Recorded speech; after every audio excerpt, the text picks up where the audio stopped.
homicide. Okay. They should have been assassinated. Because it's like you can't say you don't like black women and you're with someone who literally is trying to appropriate black culture or carry themselves like a black woman. So that's it. That's what throws me off. What does that title evoke from you? We're about to just do a deep dive on this album, Cayman, bro. Let's do a deep dive. Let's do an album review. Fuck it. Fuck it, Cayman. Let's just do an album review until Tucker gets here. Fuck it. Let's do an album review. Let's read the title. I refuse to do an album review. The title, skim through the song and see what you feel from it. I refuse to do an album review on an album that's not rap from one of the greatest rappers ever. This is my problem, Xavier. Bro, so now go ahead and explain. Hold on. How did you feel when Michael Jordan went to go play baseball? Okay, I'll tell you that. But go ahead. That's what I want to know. I want you to explain to the audience everything you just said about Andre 3000 and about like he's alternative and he wants to just find another sound and what we've been seeing from him for years and all that. When hasn't Andre 3000 been alternative or alternative-esque, even since Dungeon? Right. When hasn't he been? He's always been hip-hop, but he's always been something more, something else, especially even when he started linking up with fucking Erykah Badu, and you know what she do to niggas. She had Common wearing scarves and all that. Like, he's never been traditional hip-hop. He's not your 50 Cent, so he's not your Tupac. He's not your Biggie. When did you figure out? Expected that. When did you figure out that he was dropping an album? Let me add this week. Like fucking Monday or Tuesday. So originally you didn't have any context, and what did you think when you heard that Andre 3K is dropping an album? When I first heard that he was gonna drop an album, I saw it on TikTok. So I was like, niggas were like, oh, me getting turned in the club listening to this Andre 3000, and it was like niggas dancing to flute music. So I was like, oh, he's probably about to drop like a blues jazz album. Every time you see this nigga, he playing the flute in Japan or somewhere. So you already didn't assume that it wasn't rap. You didn't think maybe not necessarily not rap at all. Okay, but you thought it was gonna be something. I was like, I wouldn't be surprised if it's very flute heavy. Okay, I wouldn't be surprised if it's something different because like that nigga likes to do something different unless he's hopping on somebody else's song. Right, he's trying to abide by somebody else's perspective or fucking structure. But when he's on his own doing his own thing, when has Andre 3000 ever been traditional? Okay, so let me ask, when have we ever expected anything other than Andre 3000? Which that album is fucking Andre 3000. Okay. Xavier, I'm gonna need you to take a time machine real quick. I know okay. It's been a long time. You're into a whole bunch of different types of music, and you've always been into different types of music. But at one point, I would say, especially us growing up in high school, we were like hip hop. Like that was it. Like hip hop heads. Like always listening to hip hop. Always down for the new things. So I need you to put your hip hop. Dust it off, and put your hip hop. I'm not gonna lie. It has been a minute. Thank you. It has been a minute. Yes. But nigga, don't ever get it fucking twisted.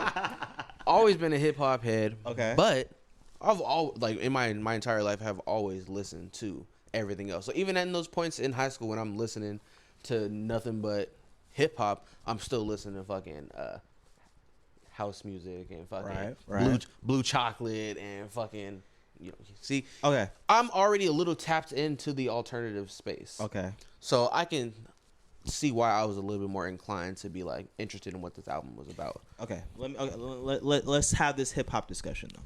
Definitely. Andre 3K. Yes. A part of the group Outkast, one of the greatest groups of all time from the South, like damn near put the South on the map. Like we knew very, very, very early, like, oh well, both of them are special. But Andre, out of the people in the group, is top tier. He's the one that we want to hear from. So for years and years, hip hop fans have been clamoring for Andre 3000 to drop a solo album of rap, because we know that he is capable of that. We know that he's one of his greats. But what Andre 3000 doesn't have is that album or that piece of work to solidify himself individually as one of those greats.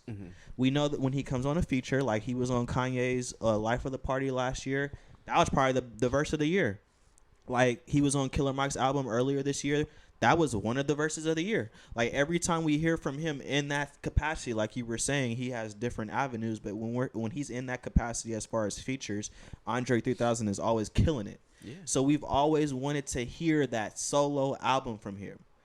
My only problem with his flute music, which we saw on social media every time somebody runs into Andre 3000, this man got a flute. He's doing something. He's out in the city. He's riding bikes or something like that. Like he's enjoying nature. Like he's really living that life like that. So I understand the point he's at. But as a hip hop fan, Xavier Rivers, do not tell me that this is something that you can allow and be like, oh yeah, I mean, yeah, it's alternative, and yeah, he's not in that place. No, we need that hip hop album. Like we need that. We've needed that since. Yeah, I can understand why, as a hip hop fan, you would be like, nigga, we finally get some music from Andre 3000, and I don't hear his voice at all. But I mean, that's from the consumer's perspective.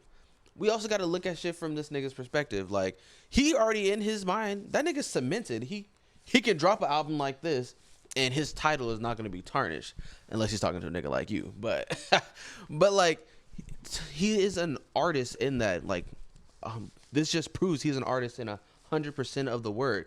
We were talking about it a little bit before. Like, sometimes this shit really just does come in seasons, and you really just don't have the energy or the will or the creative drive to want to make an entire hip hop project.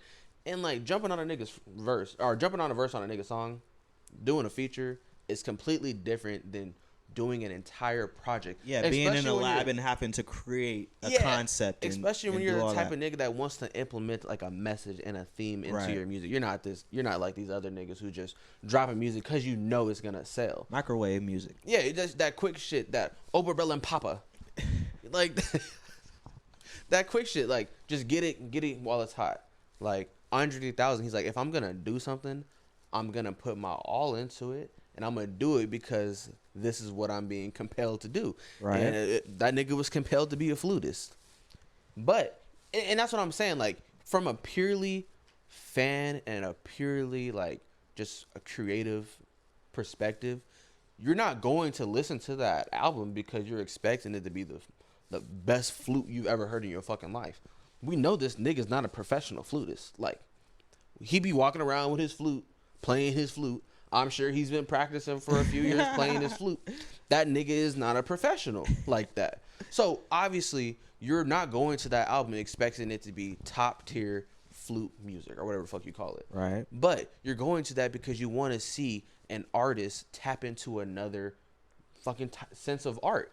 And that's what alternative music is letting you just float and not be bound to a fucking niche setting or structure. Like hip hop, you want it to be so linear. A nigga hop on a beat, he spit a few bars with an actual message, and it's got a hit. He's like, yeah, I can do that, of course, but maybe I want the music itself, the title of my songs, and my flute to compel you to think for yourselves. Maybe that's what he's saying. Y'all niggas don't know how to think for yourself, so maybe I'm just gonna give you some music and let music do what it's actually supposed to do, Cayman. Because what is music supposed to do? Okay. Music is supposed to actually move you and make you think. Right. So if a nigga can drop a song with just a title and a flute, and you can build a message with that, that's better than anything Drake's dropped recently, honestly. Okay, but don't. Okay, because I'm here to fight today. I'm here to fight today because Drake showed up. I'm here to fight actually. Well, that's an unfair fight. I ain't listened to the 6 yet. But he showed up. I just want you to know he showed up. I don't give a fuck if that nigga showed up 3 weeks late. Hold on. Drake has made it. We already back from vacation, and now this nigga got his bags packed waiting out front talking about where's the Uber. Nigga, we're on our way back. Okay. Vacation's over. Drake made a house album. Oh, my God. Because Beyonce was about to. A collab album. He's made different sound. I'm not.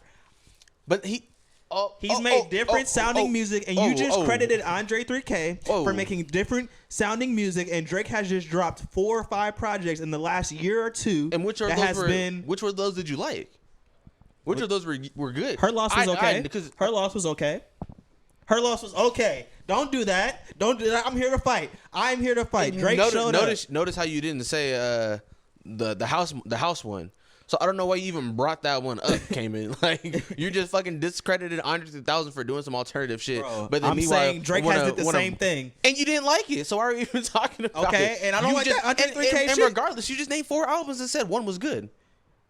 And the 6 that he dropped, the Scary Hours pack, I would say he went 4 for 6 on that. That's a high percentage. Really 5 for 6. Nigga. So people are dropping 23 song tracks. People are dropping 18 song tracks. Mm-hmm. If you drop 6 and you're a goat, I'm expecting 6.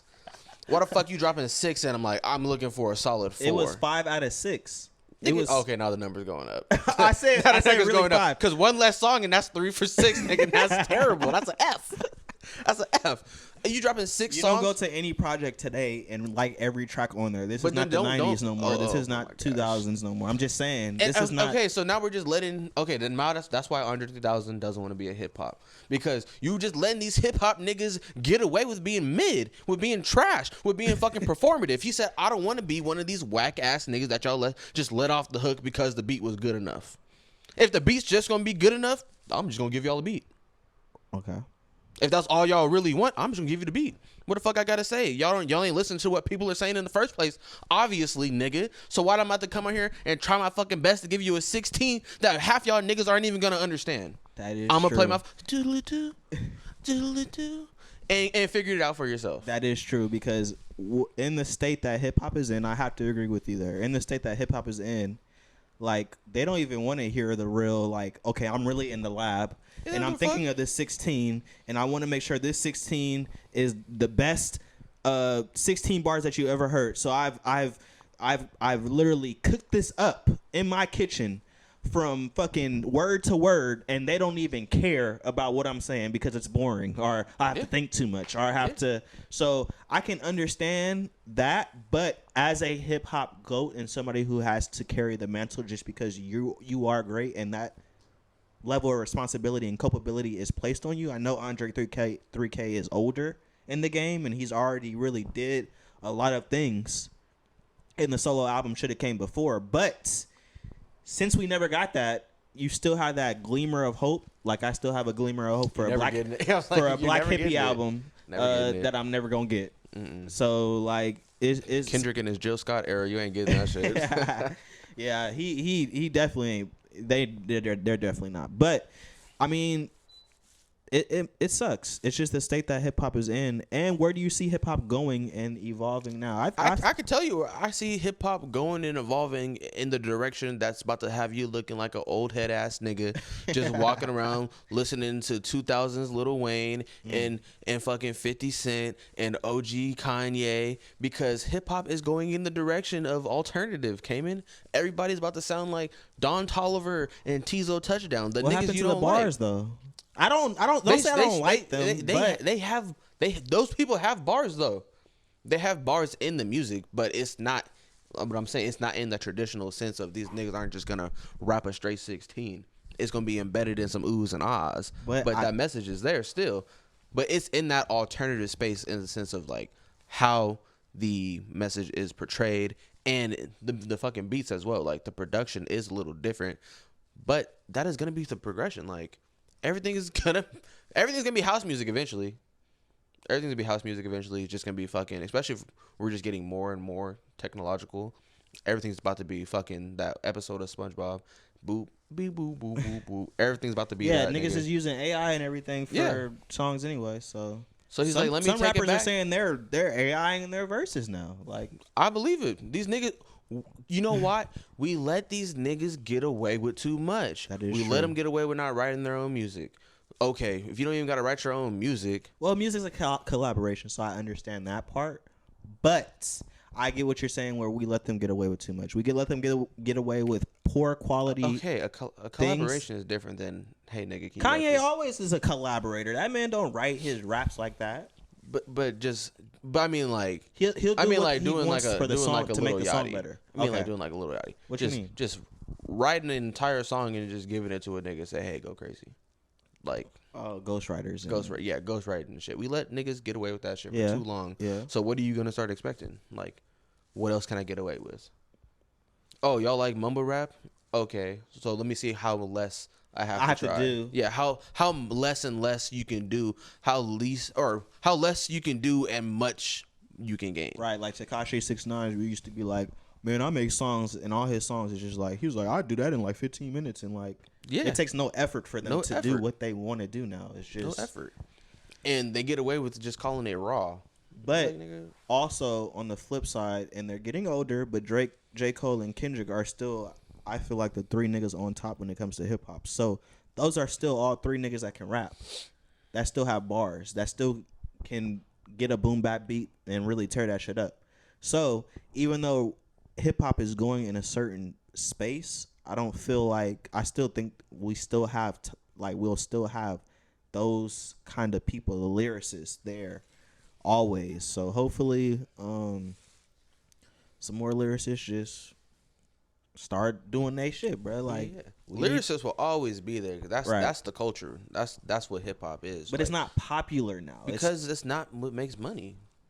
True. But we always talk about that. Like true. The consumers really aren't, in a sense, when it comes to like hip hop and shit, I wouldn't say are necessarily the ones who choose what they want to listen to. That's true. That shit is chosen for them. We know that. So like, it doesn't matter really what an artist wants to rap about. If they're signed to a label, they're gonna rap what they're told, and if they want that money, they're gonna do what the fuck they're told. Buck and jive. Yeah, they're gonna sell. They're gonna dance, and they're gonna give you a song about just straight booty cheeks and guns. That's what sells. Telling a nigga that he's underfunded, underprivileged, like he ain't never gonna get a job because the government don't give a fuck about niggas. Right. Where's that gonna sell? Nowhere. But I feel like if we had a rapper that would do something like that, I think people would rally behind that message if they could do it in a dope, fun, and exciting way. Yeah, then he'd either probably get shot, some nudes would get leaked. Yeah, some nudes get in leaked. He gonna get shot. Something gonna happen. Some Twitter DMs from 2002 gonna come out. Right. This nigga gonna get canceled. Something just gonna pop up. Something gonna pop up. Right. Because it always just seems like the only niggas they really ever even let creep into those spaces are the ones that they already know. If need be, I can pack you up. Right. It's like you need a rep, some sort of undercover rep to make it in life. You got to do some fuck shit. You got to have some dirt because they have to have a reason that you can't fucking go against the system. Because if you have money and fucking public, like a good public opinion of and money pool, you're dangerous to the status quo. Yeah, and that's very antithetical to what the fuck the government wants to go on. So obviously, all these niggas are in their pocket in one way or another. Yeah, like you see all these fucking actors and shit who came out the woodworks just hella pro-Israel. Like, when have these niggas ever said anything about Israel? Now all of a sudden these niggas are hella pro-Israel. You know why? Because the government, the United States government, this nigga Joe Biden is fucking pro-Israel. So what are they gonna say? They're gonna tell their fan base or any niggas that listen to them on Instagram or Twitter, hey, go support Israel. Because, I mean, that's where your fucking taxes are going anyway. Right. Which most people don't even realize. Funding genocide. And then I know we didn't win all the way to the war. I don't know how the fuck we got here. But I want to make this point that y'all understand that, like, everybody's like, oh, why y'all talk bad about America? Why y'all talk bad about America? Because like, fuck it. That's why.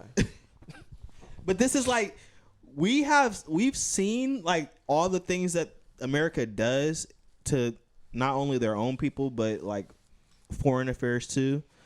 And it's just crazy that we're funding our own, as black people, our own fucking death right, and like other people's too. I just, it's like the system is just they cooked it up. They cooked it up, bro. These niggas were crazy. These niggas were crazy with that shit.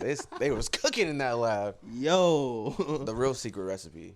Man, I'm telling you. Oh God, man. But how do we get to that out of music? Also, I want to talk about, since we're on music, I want to talk about the No Name concert. Oh yeah. Let me say this. First, she was like, I see a little bit of black people out there. I was so confused. I gotta pull up the article. But do you remember No Name saying something about white people at her shows or something? Yeah, like, she told him to stop coming or something. She did it. That was like 2017. Yeah, she said. I'm pretty sure she told these niggas stop coming, and they were still there. Like, since when do white people listen? Especially the niggas. What the fuck? She told white people to not come. You know they about to come in droves. It's just, a nigga told me not to do something. Oh, honey, bring the kids. But it was crazy.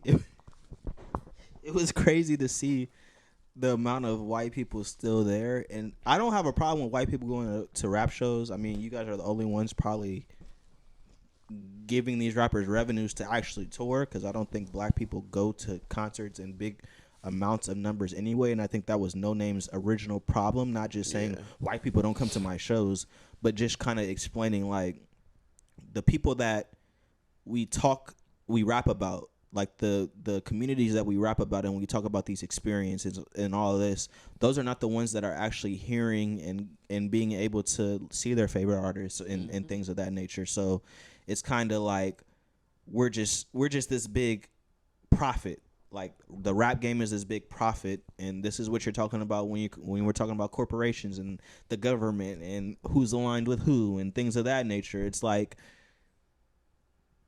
she says a lot of stuff in her raps, and she did one verse that was a cappella off her album when she was like, I don't fuck with the NFL or Jay-Z. Oh yeah. Yeah. And that whole verse, she was just talking about how basically black people sell their trauma to their fan base. So just to hear her talk about some of those things while having those white people in the crowds, while thinking about her touring everywhere and probably having to perform again in majority white crowds wherever she goes. Mm-hmm. It's like those people with those messages, it goes into the lines of what we're saying, are never really going to be heard or pushed to that extent where their message can be heard to the masses, versus like somebody talking about they body and money or drugs or something like that. Like that's what they want to push. They don't want to push the lyrical black girl, the lyrical dark-skinned black girl that's rapping about like the government and like, exactly, and like racism and systematic oppression and things of that nature. Like they don't want to hear that, but it's like she still got to make a living. Like at the end of the song, she was saying like, I said I would never perform for Coachella again, and here I am falling in line again. But it's like, I have to still make my living. I still have to go out here, and I'm doing something I love. Just because the rap game, something that I love, is just it embodies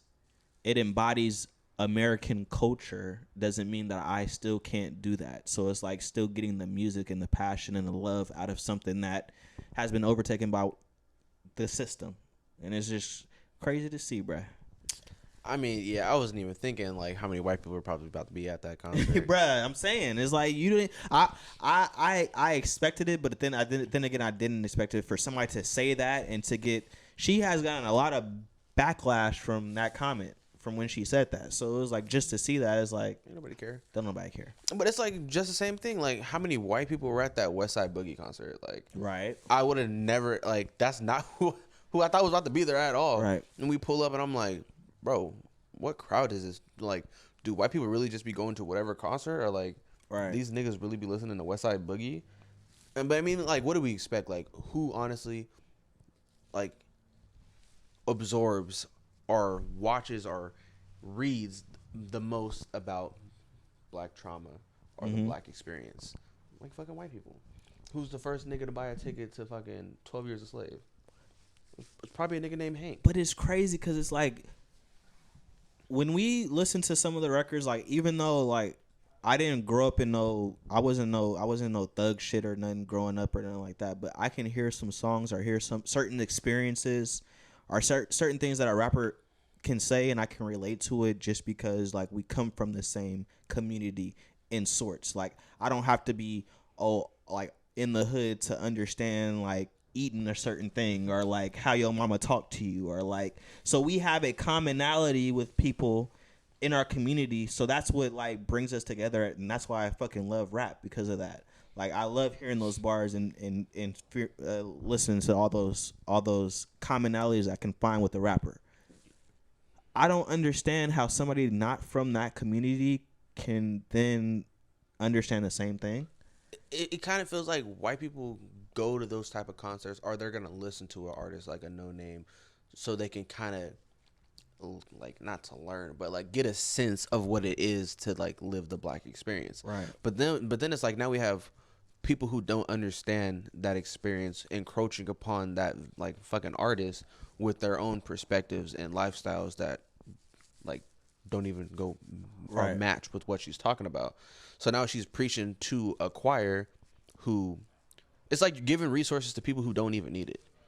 And so now it's like, what are they really listening to you for? It's like they're listening to you for they're entertained by your struggle. Like, that's all it really is at that point. They're entertained by your struggle. But it's because like, they're not going there for anything other than to see what it is like to be a fucking dark-skinned black woman.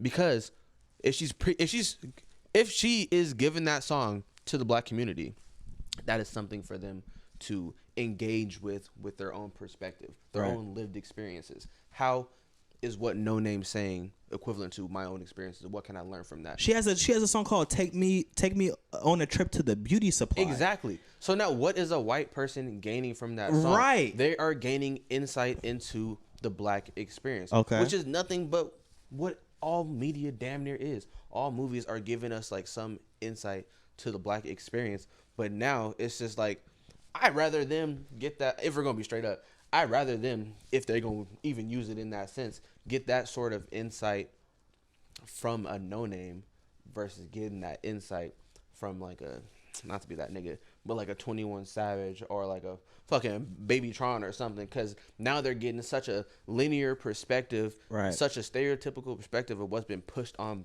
black people for years. At least with this, they're getting some fucking variety.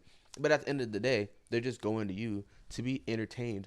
And what are they being entertained on? They're just being entertained about you struggling. That's like when Dave Chappelle was like, he realized that the white people in his audience at his sketch comedies, he's like, are they laughing at the jokes because it's funny?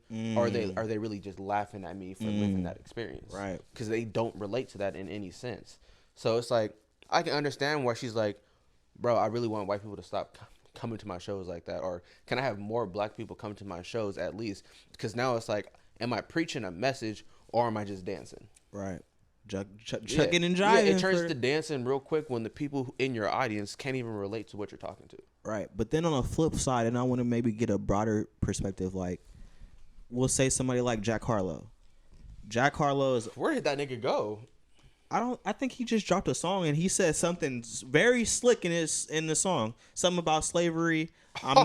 He said, he was like, I don't want to whip you, but something like that. We have to find those bars. But somebody like Jack, why? Because you let Drake get away with it. Stop. But we have somebody like Jack Harlow. Like, Jack Harlow says that he grew up on like Kanye, or like he was inspired by like Drake, and I can see, like, he's a white man from Kentucky, but he's our age and he relates with hip hop in a way. I just gotta ask a white person this. Like, how do you relate? Like, I talked to a dude the other day at Walmart. He had a Wu-Tang hat on. White dude. I was like, oh, you got the Wu-Tang hat. White people love Wu-Tang though. White people love Wu-Tang. White people do love Wu-Tang. He started telling me, oh, I went and saw them this and this. He had to be like maybe 40. Oh, I saw him this and this and this and blah, blah, blah, blah, blah. And I followed the show and this and this and this. And we really started having a conversation about Wu-Tang. And it was like, I don't know how he relates. And not all white people are the same. Not all white people actively participate in racism.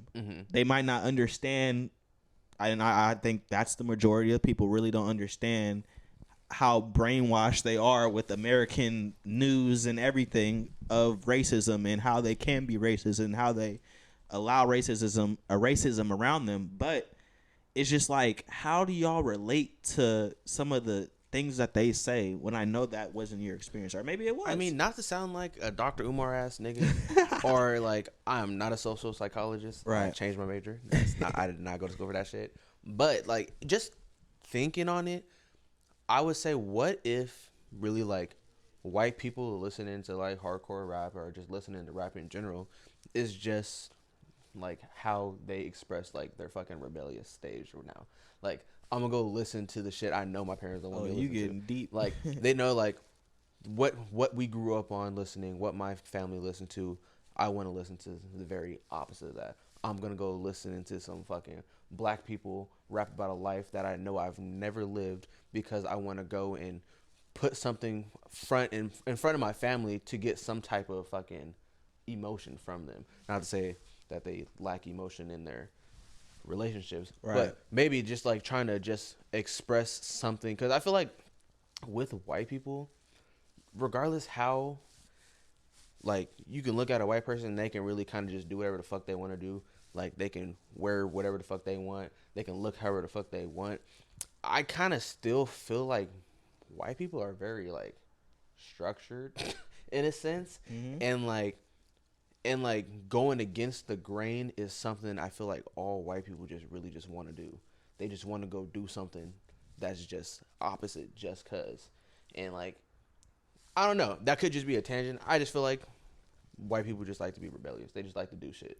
But and disclaimer to everybody that's listening to this, Xavier's top 2 maybe favorite rapper ever is Eminem. So just take that with a grain of salt when we're having this conversation, because we don't want it to be like, oh, we're bashing on white people. Like, yeah, I know, we understand the greatness of somebody like Eminem, that what he's did for hip hop. Like, or we Mac understand. Miller, never forget my boy. Or Mac Miller, like one of my favorite artists of all time. Like, we understand there's a place. Yeah, because with that, what is Mac Miller talking about? What is Eminem talking about? Right. They're talking about their fucking life. Right. They're talking about their perspective.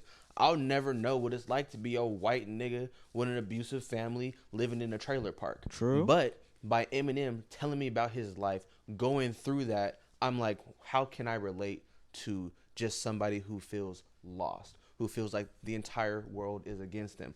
He's not fucking pandering. He's not trying to be a fucking nigga. He's being true to himself and his experience. Was he around a lot of black people? Yeah. He's around a lot of black people. So obviously that nigga might look and dress like he be around a fucking lot of black people. But when you listen to an Eminem song, you're not like, oh, this nigga's trying to sound black. He's not pandering to the black community. Black people just gravitate. Black people like when white people are just in fucking selves. So especially when they try to do some quote unquote black shit. Right. When white people go into black spaces and just be they white ass self, black people are like, oh my God, I like that nigga. Right. And Eminem was just a swaggy ass white nigga that we liked. Right. Mac Miller, could really rap. Yeah, Mac Miller was just swaggy ass white nigga that we liked. Always true to himself. Plus, I always watched that nigga show growing up too, so it was always a Mac Miller fan. R.I.P. And I think that's the thing that sports and music may have, that maybe nothing else has. It's a way where you can relate to somebody. Maybe you don't have to live that experience or really go through that, but you can relate to just a feeling of like, oh, emptiness. Like, this artist is telling me something about jealousy. This artist is telling me something about greed. This artist is telling me something, and I can relate to those certain factors of a song. And I think that's why hip hop is such a powerful unit. And I think the way we start the conversation of changing the narrative on hip hop and what they really talk about and how we really make money is just the artist kind of understanding the gift they have in hip hop and how what they need. Like, don't go and try to get the quick buck, because the quick buck ends up being, you don't own your own music. The quick buck ends up being told what to rap about. That's what the quick buck ends up doing for some artists, really most of them.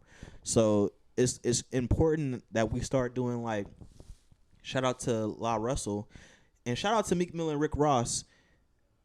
Like, Billboard came out and said they only sold like 35K, but this is an independent project for them. This is like their first independent project. They don't have no label back. Like, that's important for black people to start understanding. Like, direct to consumer products is probably the way we should start going now. We should stop depending on these labels to do everything for us, because they are the ones that are controlling this art, and with us controlling it, like, it opens the doors for so many different barriers to be broken down. Yeah, and when are we really just start gonna get away from like the numbers? The numbers, Right. When have the numbers really Mattered, Yeah, yeah. they never really matched how people were feeling about the music. You can look at the Billboard top 5, and that don't mean that's the top 5 best songs out right now. True, that's true. It's just what is being the top 5 songs that are being pushed on us the hardest right now. True.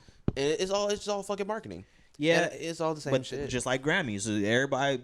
That's why I don't watch that shit. I haven't watched that shit in a very long time.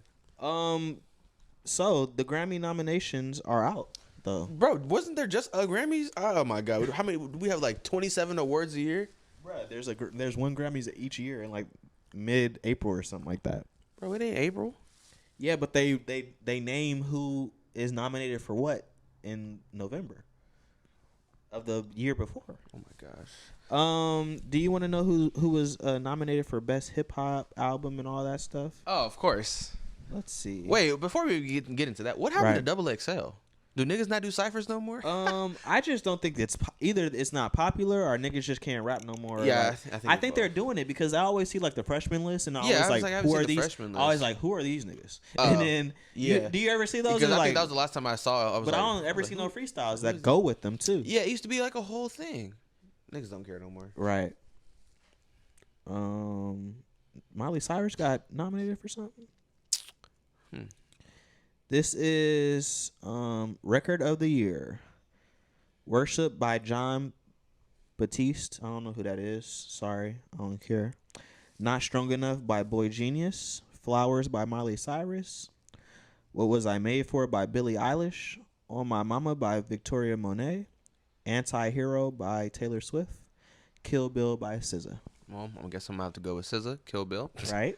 Either that or I'm not. Well, not to sound like the TikTok hating ass nigga, but These are oh, probably my mama, that's a TikTok ass song.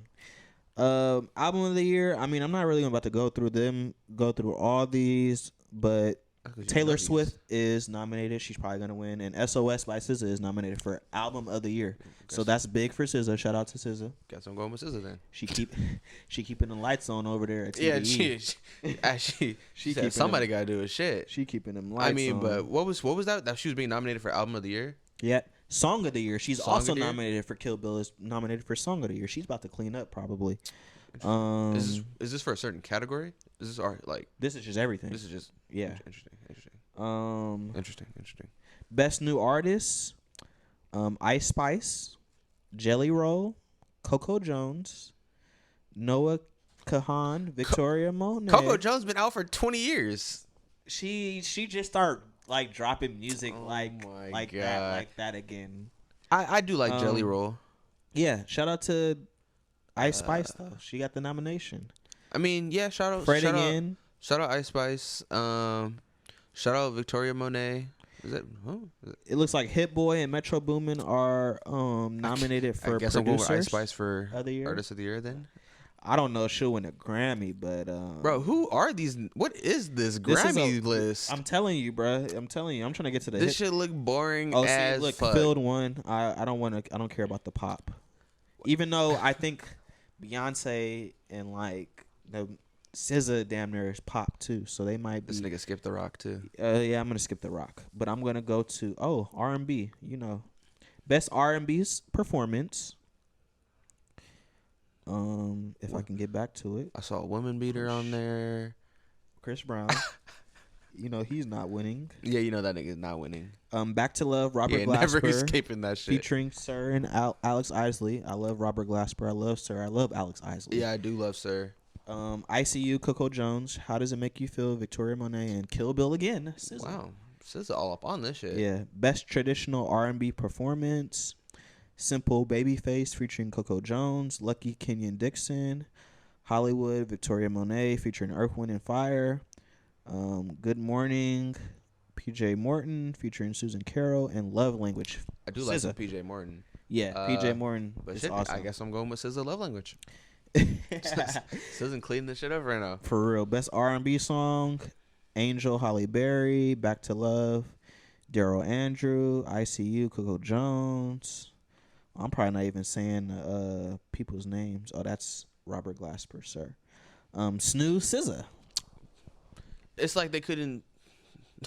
Like, were they only allowed to pick from a certain amount of songs or a certain amount of albums and shit? You know how the Grammys is. Like, They don't. damn. Probably the Grammy community doesn't know half of really the R&B people. But Oh my lord. best progressive R&B album. Since I Have a Lover by Black, that was a really good album. I think it was very underrated, and not a lot of people heard of it. Heard it because Black has been, I liked it. yeah, he's been gone for a minute. I mean, so he's not gonna drop no trash. You know what I think is a one that should have been nominated too? Drum's album. I think Drum's album was pretty good. Oh my god. But you know they're not gonna listen to no Drum. Yeah, I would have if they want to talk about somebody who's out but don't be out, they should have gave that nigga new artist of the year. Stop. He probably had just as many been songs. around. Stop. Coco Jones been around since we was kids. Our entire fucking life. We grew up with fucking Coco Jones. And she best new artist. Best new artist. That's crazy. The Love album by Diddy. That was a good album though. I don't even know if we're gonna be able to listen to that. I don't know. Wait. I mean, I don't understand why niggas are just now mad at Diddy. Like, ain't we been know about Diddy? No, but Cassie just did the lawsuit for $30 million. Oh, goddamn. But what's the lawsuit for? Hold on. He offered her 15. She said no. Damn. I'm still taking this to court. Oof, it's gotta be bad. You know, it gotta be bad if you offer 15. Because it was like a whole bunch of like he was beating her and all that. Oh wow. And they broke up. Cassie got very close with Kid Cudi. Diddy found out. They kind of got back together. You know, abusive man always tries to get back with the woman. They probably end up getting back. And he said that he would blow up Kid Cudi's car. Days later, Kid Cudi's car was blown up in his driveway. According to Kid Cudi. Not Allegedly. Scott. Allegedly. Not Scott. Allegedly. Hey, while we're on the topic of music, Kid Cudi, man, I cry at night just thinking about what Kid Cudi could have been, man. Kid Cudi could have been so great. He is good. He's good. Yeah, of course. But that nigga could have been just sold. But he has a new song out too within like the last month. It was pretty good though. But and his car got blown up. That is very fucking we're on the tough. rap. We're on the rap category now. Best rap performance: The Hillbillies, Baby King featuring Kendrick Lamar. That's crazy. This nigga only dropped one song this whole year. He was nominated for a Grammy. Love Letter by Black Thought. Rich Flex. They have to shut us hip hop heads up. They say here, Kendrick. Yeah, put him on the fucking but list. that's just like Rich Flex, Drake and 21. Scientists and Engineers. Oh, look. Oh, wow. Killer Mike, Andre 3000. Future. Well, that's where I'm going for. I know that I'm saying And Players, Coy Leroy. Ganson's Players too. Wow. Best melodic rap performance: Sitting on the Top of the World, Burna Boy featuring 21. But is Burna Boy? Never mind. He's not a. Is Doja Cat on the hip hop? Yeah, Attention, Doja Cat. Spin About You, Drake and 21. All My Life, Lil Durk featuring J. Cole. God. And Low featuring Scissor. Why is Best melodic rap performance? I mean, I understand that, but then they could have picked a melodic rapper. Right. Like, that's how you know they're not. Didn't Roddy Ricch drop an album and within this span? Okay. I forgot niggas are still haters. But it wasn't. We're talking about at least he's a fucking melodic rapper. They put fucking SZA on there. She is a singer. I feel like that would be a part of the problem. They put Doja Cat on here. She's a pop star. But that would be a part of the problem if they just put Roddy Ricch on here, knowing that album was not up to par like it should be. I don't think. It was, Let's find some good. That was a bad album. Or did you just fall into the trap? To be continued. Bro. To be continued.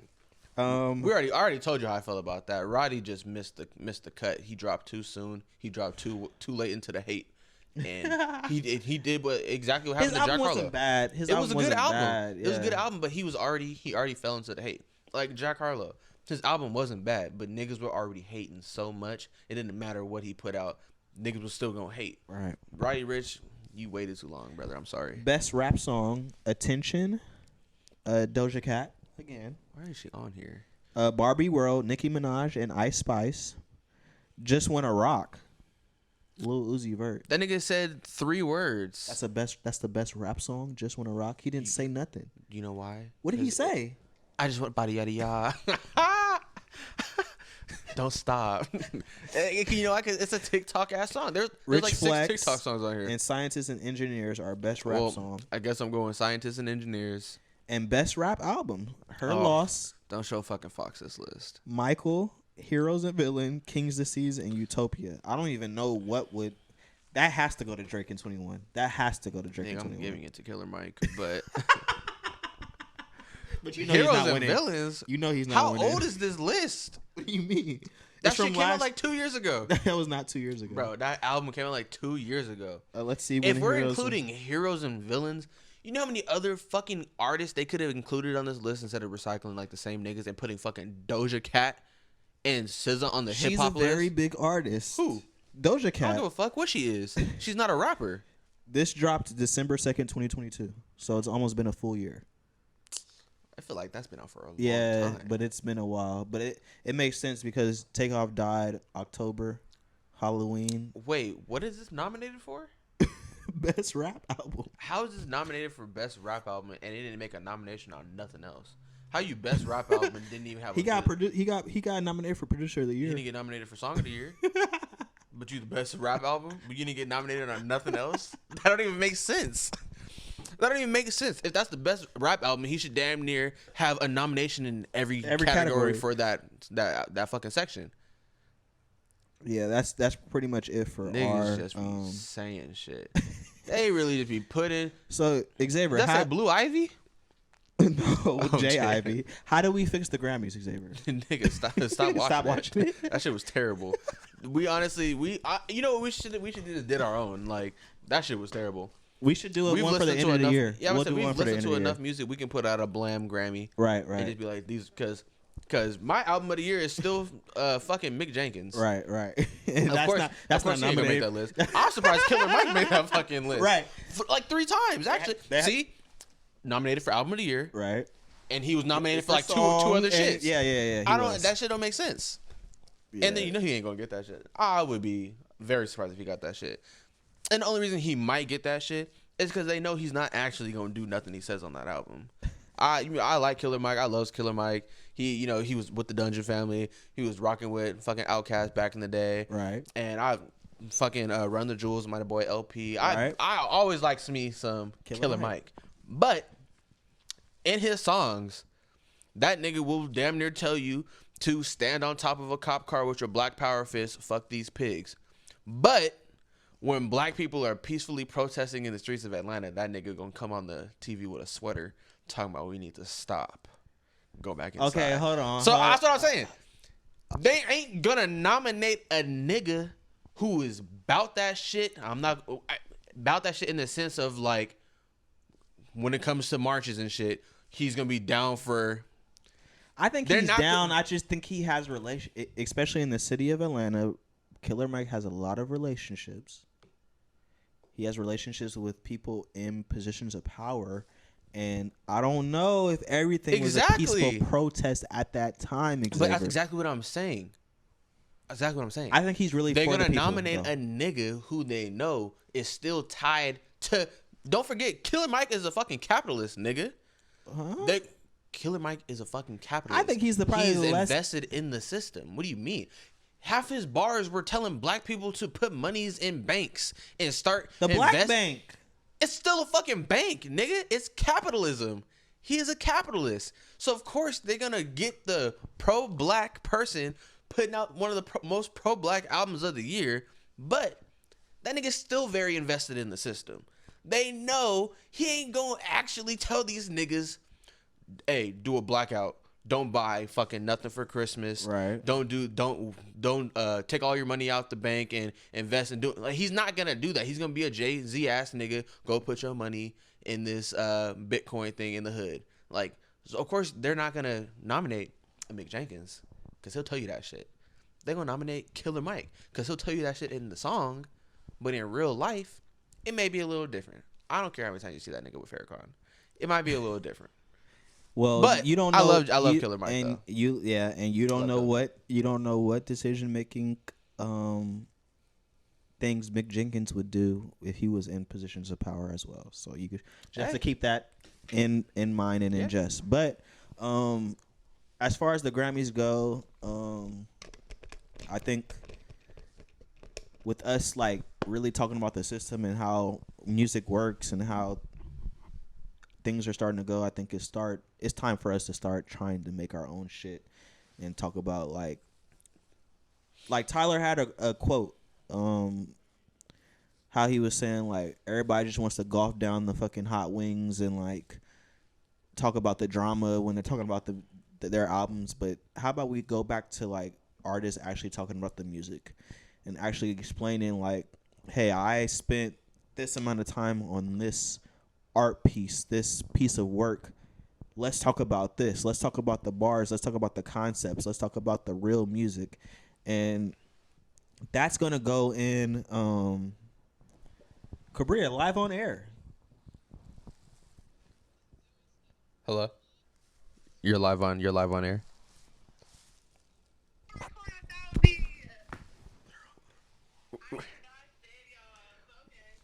We're just talking about music right now. We're just talking about that Andre 3000 album and just some new music going over the Grammy nominations. Cabria, can you hear me? Yeah, I can hear you. You better cut this shit from the podcast. Okay. Y'all could have texted me or nothing. You are live on the podcast right now, Cabria. We got to call in. Call in. Our first call in on the Rising podcast. Welcome, caller number 1. Y'all not recording. Y'all lying. Cabria, what do you think about Keke Palmer's, man? Y'all lying. Cabria, what do you think about Keke Palmer's mom calling Usher gay? She said, "Why you?" I was surprised. She said, "Why you mad? Keke over here with Usher. You stupid. You don't even know how this shit works. Usher's gay. What? Call it on our podcast. Y'all Let it burn. What? Your hair look. Y'all suck. Your hair look good. Your hair look good, bro. I mean, stop it. Stop it. Took a little longer than expected, huh? Yeah, we know that should take some time. I remember you used to drop my sister off. Text me 6 hours later. I'm ready. What? 6 hours? Be there all day. Oh my gosh. So y'all recording without me? I mean, we're doing I'll be on the next one. We're doing a little content creation. Did you listen to the Andre 3000 album? I listen to. I mean, it's just flute music. It's just instrumental. I listened to like 3 songs last night. Damn, that's 3 hours right there. It was actually really calming. Yeah, it's very like 20 minutes a track. One word I would say to describe that is grounded. Am I coming over to shoot the podcast or not? I live like 20 minutes away. Well, I would say no. I have to leave. You said 20 minutes. I have to leave by 10:30. Oh, by 10:30. Oh my gosh. I still gotta get some work and shit done. I'll talk to y'all later. I'm sorry. It's good. All right. Bye. Bye. Enjoy your night. All right. First caller number 1. Kevin, tell me what you think about this song. We're doing a fucking song review, nigga. I'm not. We're doing a song review. Tell me what you think about this song. I refuse. This song from the New Blue Sun by the very prestigious Andre 3000. This song is titled, a very long title. We have to wait for it to reload back up. We are at the end of the title. We're going to do an ASMR. Fuck Andre. Damn, nigga, can we finish this fucking title? He doesn't care about The song rap. is titled Gandhi, Dalai Lama, Your Lord and Savior, Jesus Christ. Featured by Jeffrey Dahmer.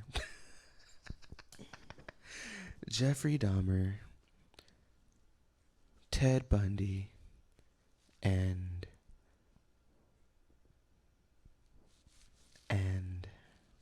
John Wayne Gacy. Pause. This is what y'all hip hop. This is what y'all favorite hip hop artists do. Okay, but tell me, Cayman, what is that title? What does that title mean to you? Doesn't mean shit.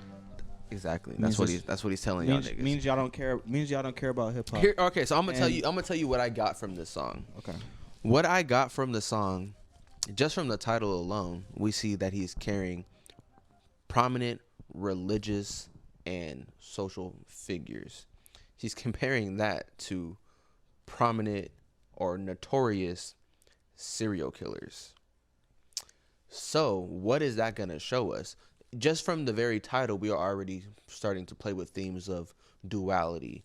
So our duality is going to show us the concept that there can be no evil if there is no good to compare it to. If there's no line in the sand drawn, how are we going to know the difference between one or the other?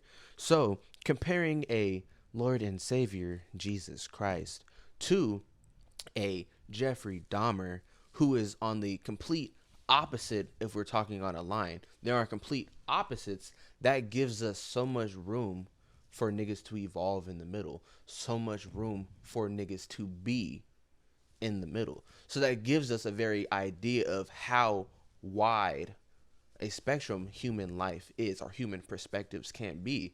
So if we listen to that in the song, we can see a slight progression in the song, followed by a, like, he did one little quick ass little boom. I was like, okay, this nigga about to hit me with like a little.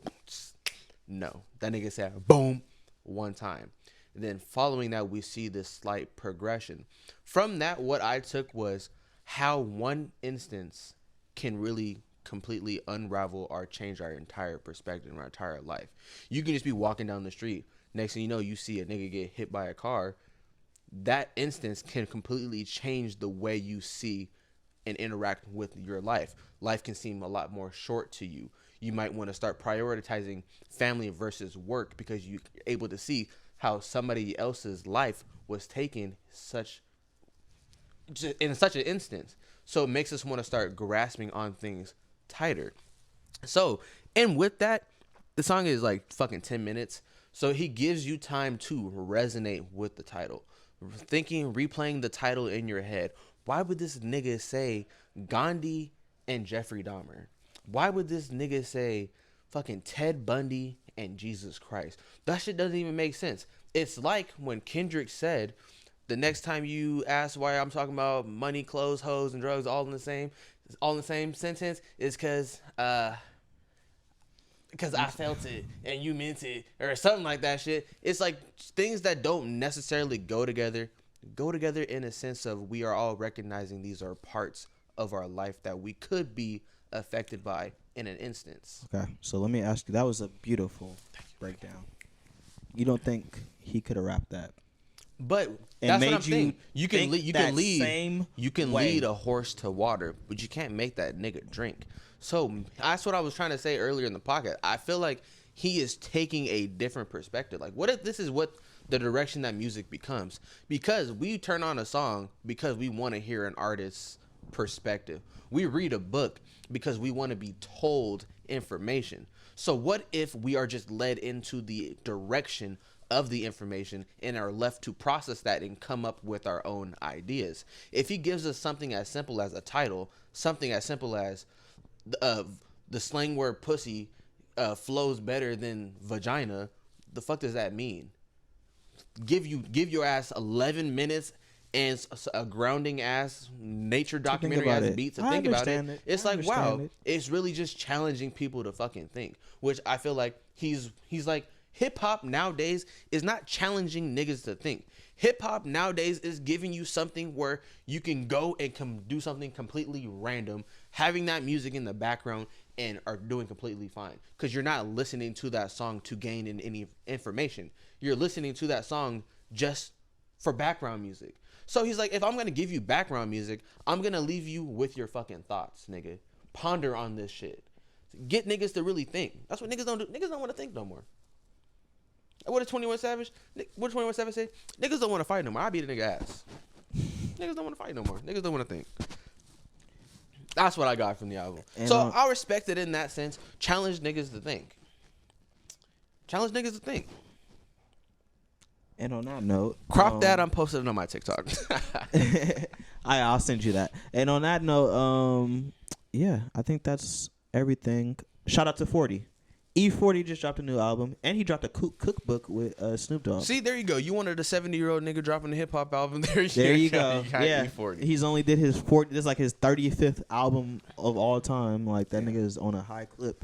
Speaking of well, not we're not speaking of, but I was watching this podcast and they were kind of talking about how Lil Yachty how he's really navigated the industry, how he went from being like that happy-go-lucky redheaded dread nigga rapping about fucking broccoli to getting trashed by everyone because he said that he didn't give a fuck about hip-hop, he didn't give a fuck about the culture, he didn't know any Tupac or Biggie songs, getting hounded, and then all of a sudden becoming the very influence of the culture, putting the city girls on the map and helping push start another generation of women rappers. And it's just like, yeah, I get it. But then I started thinking, I was like, man, maybe that's why he hangs out with Drake so much. He's trying to get tips on how to be popular without his music being good.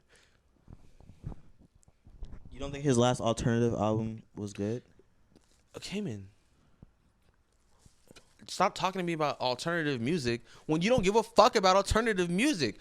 I have to hear something. You just told me Andre 3000. Don't tell me shit about Andre 3000 because he just dropped an alternative track. So why are we trying to elevate Lil Yachty because he dropped an alternative track? Don't do that, Xavier. Don't do that, Xavier. He has a different bar. Andre 3000 has a different bar than Lil Yachty's. But it's the same. It's the same thing. You want to discredit one artist for branching out and trying something, but you want to credit an artist in another genre whose music is underperforming. I'm not crediting Lil Yachty. All I'm saying is Lil Yachty, we know what kind of records he made when he first came into the game. We were right there, 2016. Yeah. He and what he's doing in his artistry has gotten better. Him and 21 Savage, I would say, out of those people that were freshmen, we've seen a tremendous growth in how they do music. And I just have to credit Lil Yachty for at least growing or trying and attempting to grow where, hey, I do know who Tupac is now. Like, he was having this conversation with J. Cole. He interviewed him. One thing I didn't agree with what Yachty said was, I worked so hard on my verse, and I was just mad that on the verse with J. Cole, he was like, I was just mad that everybody was saying, like, how it wasn't up to par. My voice sounds weird, or like, you got out rap by J. Cole, bro. It's okay. Yeah. Your voice is not the best voice. Like, it does matter how you sound on a record. Your voice is not the best voice to be sitting here and trying to do hella bars and trying to. So it's okay for you not to be that artist. It's okay. Yeah, it can get distracting, and that's why, like, and I won't. I'm not trying to like fault. What's his nigga name? Fault Yachty. Lil Boat. Fault Boat for none of that shit. Like, I like Yachty. Yeah, he's progressing too. But my favorite album by Yachty or my favorite projects by Yachty, it turns out is not hip hop. It was that alternative album. That is honestly one of, if not his most famous or most talked about album, is the alternative project. Now, when we start looking into like his best hip hop songs, those are all like fucking moments. Like, you're not replaying fucking Broccoli. That is a moment in time. You can listen to that song, and that will put you back into, what was that, like 2016? 2016. That's going to put you back into 2016. Right. But if a nigga's out here listening to Broccoli right now, you're like, oh, what is this nigga listening? He just got out of jail? Like, oh, this nigga must have got locked up in 2016. Or maybe he was reminiscing. Or, yeah, or exactly. Or that nigga's reminiscing. He's not replaying Broccoli because that shit was a fucking banger. But if it came on a party, you'd be like, okay, Broccoli. Because you're reminiscing. You're not like, damn, this shit was fire. That's a what I'm good song. Saying. He is moving. That's what I'm saying. Like, he is progressing and moving more towards just trying to see what's popular now and trying to push that versus just trying to make lasting music. He is pushing towards that. Like, I'll give him his credit for that. But I don't know. Like, is it good to be an artist who is just remembered for moments, or would you rather be an artist that is remembered for lasting songs? Like, that song is still gonna last, but that song, no matter when you hear it, you're always going to think about a certain point in time versus what I think of as a great song or a classic is something that you can play at any point in time and still be like, wow, this holds up. And true, but everybody has a different position they have to play, and this is why I have a level of responsibility and culpability for somebody like Andre 3K and a level of responsibility and culpability for somebody like Lil Yachty. Not saying anything bad about Lil Yachty, but I'll say it. I think he should stop rapping and He should stop rapping and just keep making alternative music. That's the best shit he's done. If he wants to rap, he can write raps for the City Girls. But I think for himself, his field was that alternative. That was the best shit Andre 3K has done was rap. Just admit that. I'm not saying that his other stuff wasn't I'll say good. it too. That nigga's not a professional flutist. So, of course, that's not going to be the crispest, most revolutionary sound that you've heard come from a flute. Because that nigga hasn't spent his entire life. He's still learning. Yeah, he's still learning. So that's what I'm saying. We're not going to listen to that album because we want to hear how good he is at the flute. We just want to see an artist tap into another medium. And it's just nice to use that creativity. And like I said, it's just nice to think sometimes. True. It's nice to have a conversation. You can't read that title while you're driving. Though. That shit was long as fuck. For real. But yeah. This was a little state of hip hop from the Rising episode edition. State of hip hop is tough. Sheesh. I don't know what's gonna happen. Make sure y'all like and subscribe. Tell a friend, tell a friend, tell a friend. And we will see y'all later. Thanks for watching. Peace.